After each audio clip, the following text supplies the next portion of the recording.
नमस्कार। अजय चतुर्वेदी। आज एक गंभीर मसला आन पड़ा है जिस पर आपसे मैं मुखातिब हूं। मसला है वाराणसी का, प्रधानमंत्री नरेंद्र मोदी के संसदीय क्षेत्र का, यहां के बनारस हिंदू विश्वविद्यालय परिसर का। आप सभी को अच्छी तरह से याद होगा कि नवंबर 2023 यानी कि लगभग 11 महीना पहले आईआईटी बीएचयू की एक छात्रा के साथ रात में कुछ शोहदों ने, कुछ दबंगों ने, कुछ दरिंदों ने गैंग रेप किया। असलहों की नोक पर उसके कपड़े उतरवाए, कपड़े फाड़ दिए और उसके बाद उन साथियों ने, उन दरिंदे साथियों ने मिलकर के गैंग रेप किया। घटना की सूचना मिलते ही आईआईटी बीएचयू और बीएचयू के छात्र आक्रोशित हो गए, सड़कों पर उतर आए, आंदोलन चला, लंबा आंदोलन चला। लेकिन इस घटना के जो जानकारी पुलिस को थी, उसके बावजूद उन दरिंदों को पकड़ा नहीं गया, गिरफ्तारी नहीं हुई। वो दरिंदे और कोई नहीं थे बल्कि Bharatiya Janata party IT cell के पदाधिकारी थे। गैंगरेप की घटना को अंजाम देने के बाद वो यहां से मध्य प्रदेश चले गए।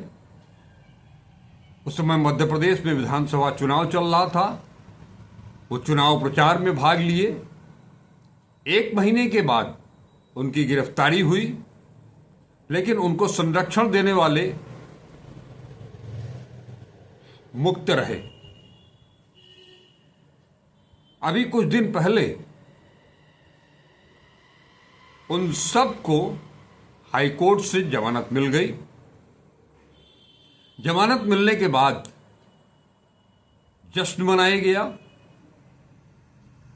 भारतीय जनता पार्टी के एक विधायक ने उन तीनों में से एक का जन्मदिन मनाया। समारोह पूर्वक केक काटा गया, चेहरे पर किट लगाया गया। एक तरह से जो सेलिब्रेशन होता है वो सब कुछ हुआ। हंसी खुशी का माहौल था। कहने का तात्पर्य कि ये बीजेपी का जो चरित्र था वो। और अब जो मैं बताने जा रहा हूं, उस घटना के बाद जो छात्रों ने आंदोलन किया था रेपिस्ट की गिरफ्तारी की मांग को लेकर के, उसे सख्त से सख्त सजा दिलाने के नाम पर, उन सभी छात्रों को बीएचयू प्रशासन ने निलंबित कर दिया है। उनके ऊपर अनुशासनहीनता का आरोप लगा है। दरअसल घटना के बाद जो आंदोलन हुआ था घटना के विरोध में, उसके खिलाफ लंका थाने में बनारस के एक एफआईआर दर्ज हुई और उस एफआईआर की बिना पर चीफ प्रॉक्टर ने एक अपनी रिपोर्ट पेश की, जिसके आधार पर 11 महीने के बाद छात्रों को निलंबित कर दिया गया है। ये वही भारतीय जनता पार्टी है वो जो पश्चिम बंगाल में एक रेजिडेंट डॉक्टर के साथ रेप होता है, उसका मर्डर होता है, तो उसके बाद जम करके हंगामा मचाती है। पूरे देश भर में भारतीय जनता पार्टी ने उस मुद्दे को इशू बनाया। नारी शक्ति की बात की गई, मुख्यमंत्री के ऊपर हमला किया गया, मतलब हमलावर थी बीजेपी। इस मामले में, उस मामले में राष्ट्रपति ने भी एक बयान जारी किया 3 पन्ने का, enough is enough. Supreme court ने स्वतः संज्ञान लिया, अच्छी बात थी, यह सब कुछ ठीक था, होना चाहिए। किसी भी बेटी के खिलाफ, बहन के खिलाफ, बच्चियों के खिलाफ अगर इस तरह की कोई घटना होती है तो उसके खिलाफ एक आंदोलन जरूर होना चाहिए, मुखर आंदोलन होना चाहिए, और आरोपियों को सख्त से सख्त सजा मिलनी चाहिए।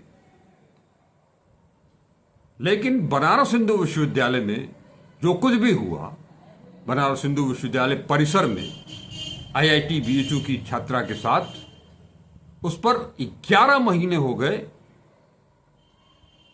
प्रधानमंत्री जी की तरफ से एक भी शब्द नहीं निकले। ठीक उसी तरह से जैसे कि मणिपुर में महिलाओं को निर्वस्त्र करके घुमाया गया, उनकी आबरू लूटी गई, उनकी आबरू के साथ छेड़छाड़ हुई, पूरी दुनिया देखी, लेकिन उस मामले में प्रधानमंत्री जी शांत रहे। और आज भी विश्वविद्यालय प्रशासन ने, जो स्टैंडिंग कमेटी है, उसकी रिपोर्ट के आधार पर कुलपति प्रोफेसर सुधीर जैन ने छात्रों को निलंबित कर दिया है। आरोप एक बहन के लिए, उसकी आबरू के लिए लड़ना था, उसके साथ जो निंदनीय घृणित कार्य हुआ था उसका विरोध करना था, और उसे सुरक्षा मुहैया करानी थी। उसके साथ जो घृणित कार्य करने वाले थे उनको सख्त से सख्त सजा दिलाने की मांग थी उन बच्चों की, लेकिन उसे अनुशासनहीनता मान लिया गया। यानी ये मान लिया जाए कि वर्तमान दौर में बनारस हिंदू विश्वविद्यालय प्रशासन इस बात की इजाजत नहीं देता है कि वहां छात्र अपनी छात्रा साथियों के साथ होने वाले दुर्व्यवहार का विरोध कर सके, छात्राओं के साथ होने वाली घृणित घटनाओं का मुखर विरोध करने उनके लिए जुल्म साबित हो रहा है। यह दर्शा क्या रहा है? आखिर विश्वविद्यालय प्रशासन जताना क्या चाहता है?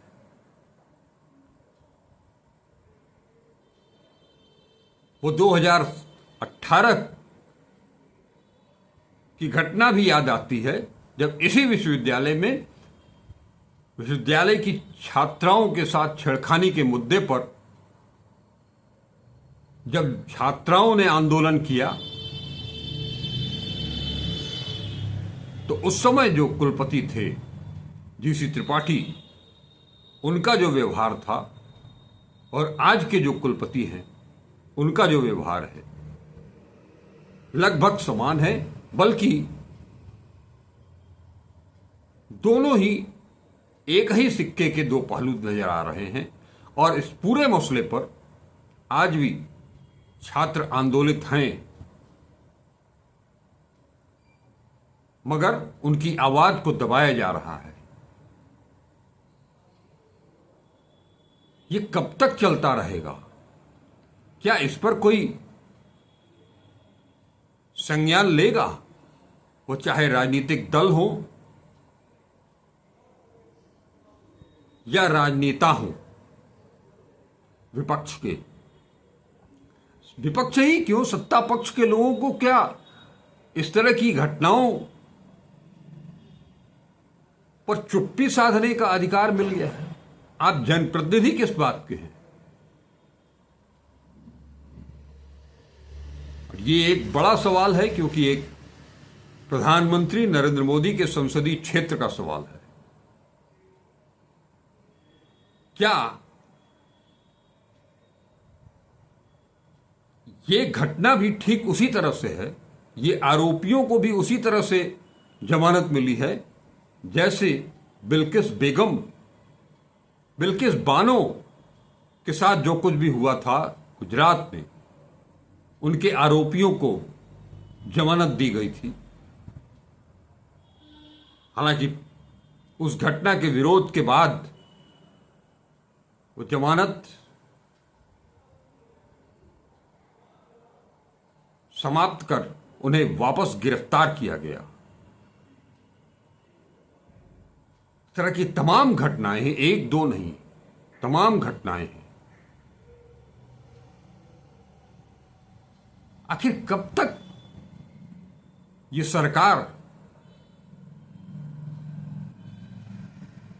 दरिंदों को बचाती रहेगी? कब तक? इसके खिलाफ बनारस के कुछ युवा साथी मुखर हुए हैं। आज उन लोगों ने एक गोपनीय बैठक भी की है और जल्द ही इस मसले पर एक रणनीति बना करके इस आंदोलन को और तेज करने की उनके अंदर जद्दोजहद चल रही है। अब आगे क्या होता है उसकी रिपोर्ट लेकर के मैं जरूर आऊंगा। तब तक के लिए हमें आज्ञा दें।